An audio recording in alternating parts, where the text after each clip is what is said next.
3 hours. That's how long this took me to do. And I don't mean 3 hours total, I mean 3 hours in actual matches. This was a challenge run that was suggested on a poll by Taylor Cobuck 9095 on my YouTube channel. You see, My Hero Ultra Rebel has a vast array of quirks and quirk skill sets to utilize in order to win fights in some creative and admittedly some pretty cheap ways. But what if we just didn't use them? What if we just won a good old-fashioned hand-to-hand brawl? Could you still win? Stick with me today as I ask the question, can you win a game of My Hero Ultra Rumble using only melee attacks? The rules for this run are a bit more complex than they were previously. First things first, only melee attacks can be used, no quirk skills. I did allow Shigaraki's special action since it is, by all possible definitions, a melee attack, but no quirk skills can cause damage to players. This includes Kendo's Gamma, this includes any other character that has a melee attack that's part of their quirk skill set. Second rule is that the use of quirk skills are allowed for movement purposes, just not for damage. It means I cannot use Shigaraki's Gamma for damage. I can only use it for movement. I did also allow tuning, as this would have been nigh impossible to do without it.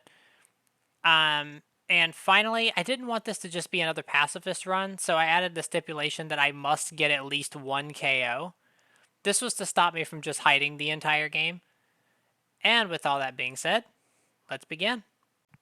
Starting off with our first match, and things actually looked good for a while, surprisingly. I managed to down a Bakugo right off the start, and chase down and KO a Froppy, even getting a Cementos for extra credit. However, I did fly just a tad too close to the sun here, and kept trying to fight a Nejire in possibly the single worst place I actually could, given the premise of this challenge.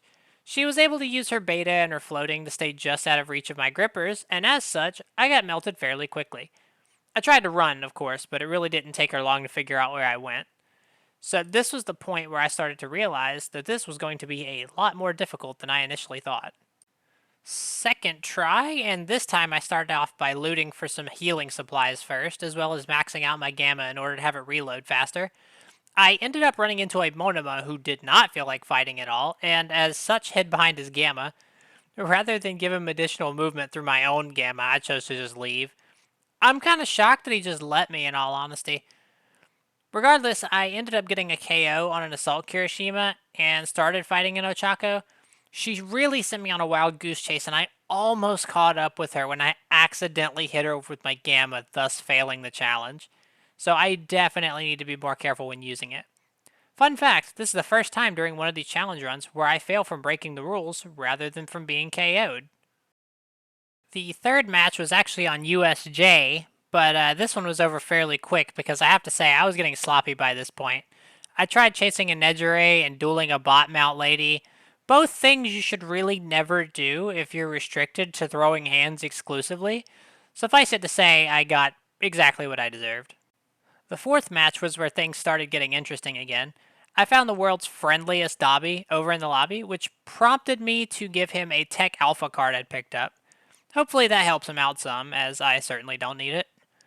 I managed to chase down and KO Squidward here, as well as Momo over by Fire Zone. Unfortunately, I was running incredibly low on healing, meaning I had to prematurely end this fight with Ochako so as to explore Fire Zone for more pots. I didn't find a lot, but I figured that what I had would help. Unfortunately, the Ochako from earlier seemed to take offense to my villainous act of continuing to breathe, so we had another skirmish, forcing me to retreat to Typhoon Zone's roof. I tried to prep for a heal-off, forgetting that USJ is an absolutely terrible map, and promptly got a double dose of my own medicine from another Assault Shigaraki. I tried to play stealthily, but as I said, USJ is a terrible map for many reasons. So for match number 5, I actually ended up waiting the full hour for USJ to rotate because I was tired of being left wide open by Final Circle, so we're in Chaos City. I managed to KO Emirio, somehow, and I strike Bakugo near the training grounds. Unfortunately, this match ended when I got grabbed by Captain Fishsticks and sent straight to Davy Jones' locker. Round 6, and I was trying to play a little smarter. I spawned in training ground with the full intent to loot up, but ended up chasing a flying squid through the sky. I hate when that happens. Anyway, a Badazawa decided that playing with fire was fun, so he pulled me close to him, didn't do anything to follow up, and got exactly what he deserved. I also ended up catching our cuttlefish friend as he was scarfing down drinks in the employees only section of the bar. So I decided to temporarily abandon my villainous ways to act as a bouncer and remove him. They could not have been paying the poor guy enough. High off my successful recent fishing trip, I tried to bring home another squidfishopus, but unfortunately I left my hunter license at home and got a pretty grim beating here. Round number 7, and I started off by immediately getting a brand new set of piercings, ending my match in possibly one of the fastest ways I've ever experienced. Match number 8, we were back to UA, so I had a really good feeling about my chances here, since the final circle here usually ends somewhere beside the UA high school area, giving me an opportunity to add just a few more inches of dust to the floor should anyone get close to me. I ended up getting a compressed that was just terribly unfortunate, and ended up getting attacked by a spirit animal. I ended up somehow laying hands on something that can make itself invincible, and getting my second KO on Mirio. I also tried to jump Goku's cousin from Atlantis, but unfortunately I accidentally triggered an anime fight awakening from Present Mike here, who proceeded to scream at me to stop, that we aren't so different, and that I could still change. I got emotionally and physically beaten down by his heartfelt screaming, so I retreated to drink away the pain in a corner by myself. I then remembered that Present Mike is in fact not the main character of this anime, and thus did not have plot armor, prompting me to jump him to try and turn him into a plot point for the actual main character, me. Unfortunately, though, he realized his place in the world and proceeded to run away screaming, which I unfortunately could not do anything about. As I was trying to grab this large item box for some Stormstall juice, he decided to have one final stand. Right here. Just me and him. He was going to end this once and for... Yeah, so I wasn't all about that and ended up running to heal up. Most balanced character in the game, I tell you. I actually ended up losing this one to Squiddles the Seahorse that has legally obtained American weaponry, which sucked, but hey, on the bright side, actually that was just kind of it. That laser was incredibly bright. It ended up blinding me before incinerating me. Round 9. Jeez, this is getting out of hand. I tried to loot up a bit before trying to pick a fight with a kendo while her back was turned. I got a couple good hits, but unfortunately All For One had some other ideas. Be gone, fuck! I barely managed to get out of there before I was turned into a statistic, so I of course do the only logical thing one can do in these situations. I healed up, jumped right back down, smacking an edge ray on the back of the head with the same hand that destroyed an entire city in seconds in the anime. This, of course, inconveniences her slightly, prompting her to give me one of the longest fights I actually ended up having before Final Circle in one of these challenges. I think she might have been afraid of heights or something, because she didn't start camping me from the sky, but rather remained right in the reach of hand of death. I also found Coda. I wasn't sure how to work this into the video, so there you go. I didn't threaten him, but there he is. I ended up preparing for a heal off here, watching everybody else go at it, but eventually the storm forced me into an open circle, which was terrible considering my current options. I did manage to get the KO on the All For One from earlier, though, but that left me alone with Kendo. I tried escaping up this building, but for some reason Shigaraki didn't grab the wall after my first game up, leading me to have to use my second one and climb up slow. Oh dear God! Round 10, and this one was pretty short, bitter, and anticlimactic. I ended up running right into another Assault Shigaraki that for some unknown reason took ages to kill me. Like, I'm you, but with restrictions. How on earth are you having this much trouble? This guy's not a bot either. He was in some other games picking up and using items, so... yeah, that happened, I guess. Match number 11, reaching the home stretch now, and also a short one. I ended up getting laid out by a bot Koyagiri.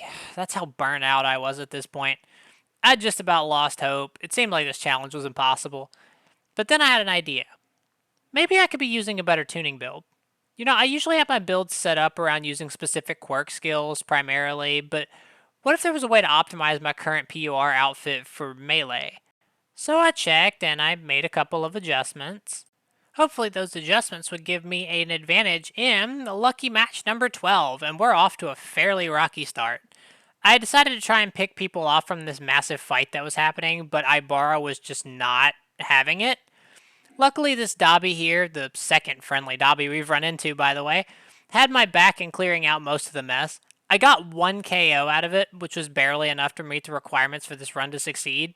By this point, I was in it to win it. There's no more fooling around, no more reckless picking fights, none of it. I started preparing for a storm stall, opening large item boxes for the green pots and a large backpack.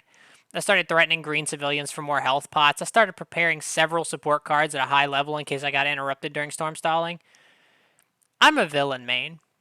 It's about time I started playing like it. I've taken too many losses at this point, too many humiliating downs, too many failures. This time I was going to win, no matter the cost. This challenge was evil, but I'm way worse. I'm the one others should be fearing, not the other way around. I've proven I can take down several heroes with nothing more than my bare hands and my intellect. I've proven myself in that regard. It was time to plan this out, examine all the pieces on the board, and play the pawns I have in ways that the heroes could not possibly comprehend. This is where it ends. This is where I succeed. This is where I storm stall. That's how I ended up winning this challenge. I hid from emo Aquaman and storm stalled. And it worked. He had launched himself into the sky to try shooting a laser down, which meant he couldn't start drinking a green pot when the storm closed in around him.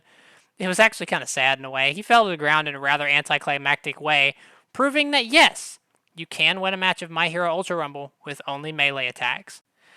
You know, I'd love to be able to say that I had a lot of fun recording this, but honestly, this one was one of the more painful challenges that you guys have come up with. This took me a very long time to actually get all the footage necessary, and just the editing part of it alone took over 5 hours. This was cruel. This was evil. But hey, I did it. I proved it's possible. Now, on to the next challenge, which I will not be spoiling just yet. You will have to wait and see next week for that one. So anyway, I appreciate everybody stopping by, and I hope you enjoyed the video, because I did not. All right, well, y'all have a good one. Make sure to like and subscribe, and I'll see y'all later. Have a good one. Bye-bye.